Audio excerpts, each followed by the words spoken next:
Cette personne tient une poignée de bouse de vache et la porte à son nez pour la sentir. Enfin trouvé, il a ordonné à chacun de se couvrir le corps de boue. Ces vaches sont leur cible.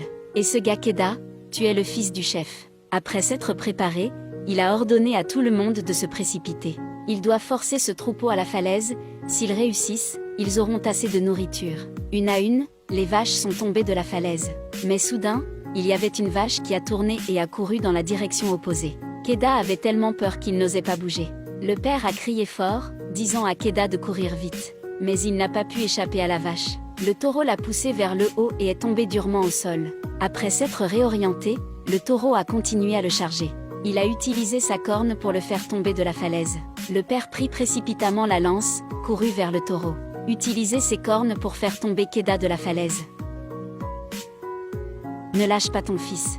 Le père allongé sur la falaise a appelé son fils, mais jusqu'au soir, il ne s'est toujours pas réveillé. Le lendemain, les gens de la tribu descendirent de la falaise pour ramasser les carcasses des vaches. Avant que la neige ne tombe, ils ont dû retourner auprès de la tribu, qui était le chef, de sorte qu'ils n'ont pu partir qu'avec le chagrin. Un jour plus tard, il y avait un faucon assis à côté de Keda, un faucon picorant les gens avec son bec. Cette action a provoqué le réveil de Keda. Il a immédiatement attrapé le faucon par le cou. Il a essayé d'appeler son père mais personne n'a répondu. Il a essayé de descendre, mais la falaise était trop raide. Soudain, il y a eu des éclairs dans le ciel et il a commencé à pleuvoir abondamment. Très vite, il s'est formé un déluge, l'eau sous la falaise montait de plus en plus haut. Il regarda l'eau en dessous, puis sauta à terre. Quand il s'est réveillé, il a rapidement rampé jusqu'à la flaque d'eau et a bu une gorgée d'eau. Utilisez une pierre pour casser l'articulation de la jambe, puis fixez-la avec une branche d'arbre puis montez la falaise. Son père et tous les autres étaient déjà partis et n'avaient laissé que quelques pierres comme pierre tombale pour lui. Lorsque le danger frappe à nouveau, il est poursuivi par une meute de loups. Heureusement, il a trouvé un arbre sec, en sécurité pour dormir une nuit. Le matin, après avoir attrapé un ver de terre, Keda ouvrit la bouche et le mangea. Puis les loups réapparurent. Il courut vers l'arbre, les loups coururent rapidement pour l'entourer. Un loup gris a mordu la jambe de son pantalon. Il a sorti son petit couteau fait maison et a poignardé le loup gris. Le loup gris tomba au sol. Les loups ont veillé toute la nuit puis sont repartis ennuyés, laissant derrière le loup blessé. Il a créé une lance pour poignarder le loup gris à mort. Mais quand il a vu ce regard, il a immédiatement abandonné cette pensée. Il a attaché sa bouche avec une ficelle, puis l'a serrée dans ses bras pour trouver une grotte. En entrant dans la grotte, il découvrit qu'elle était autrefois habitée. Le loup a échappé à la corde, mais ne l'a pas attaqué.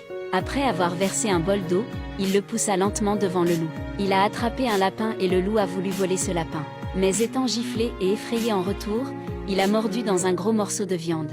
Keda veut faire savoir au loup qu'il est le maître. Il jeta les restes d'os au loup. Dans la soirée, il a vu que sa cheville était presque guérie, se sentant très bien. Vous devriez aussi rentrer chez vous, c'est la première fois que vous sortez à la chasse. Sans père, il ne pouvait pas distinguer la direction.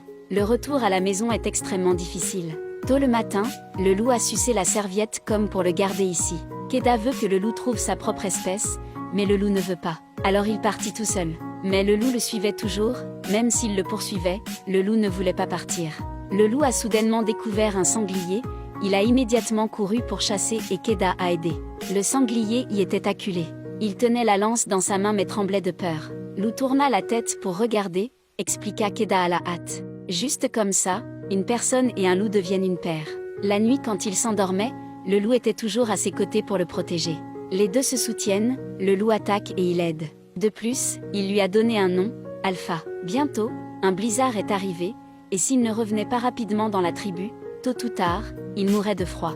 Le soir, les loups reparurent, le loup noir montre ses crocs et leva ses griffes. Il s'est avéré qu'il est venu trouver Alpha.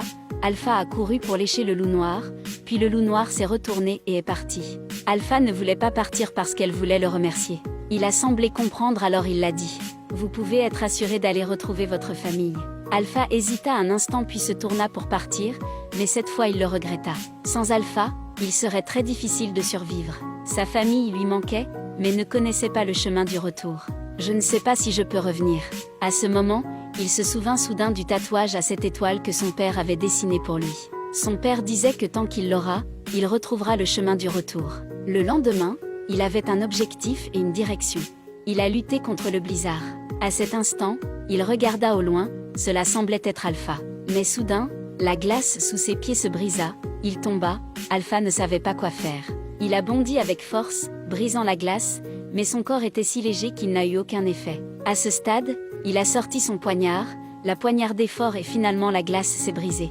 Avec l'aide d'Alpha, il monta à terre. Il alluma rapidement un feu pour le réchauffer, sinon il mourrait de froid. Enlevant ses vêtements, il serra Alpha dans ses bras pour se réchauffer. Le lendemain, ils ont continué leur chemin et ont finalement découvert des empreintes de pas. Mais quand il a couru pour voir, cette personne était déjà morte de froid. Il a fouillé un moment mais n'a rien trouvé, il a juste pris l'arc et la flèche. En chemin, ils ont rencontré un tas d'animaux sauvages, ils ont donc dû se cacher dans une grotte. Dans la grotte apparut à nouveau un lion. Alpha, le protégeant, attaqua le lion. Mais son corps est mince et faible, il est donc difficile de gagner. Voyant cela, il a visé correctement, a abattu le lion mort, Alpha est également tombé. Après s'être reposés, ils ont continué leur chemin avec de nombreuses blessures.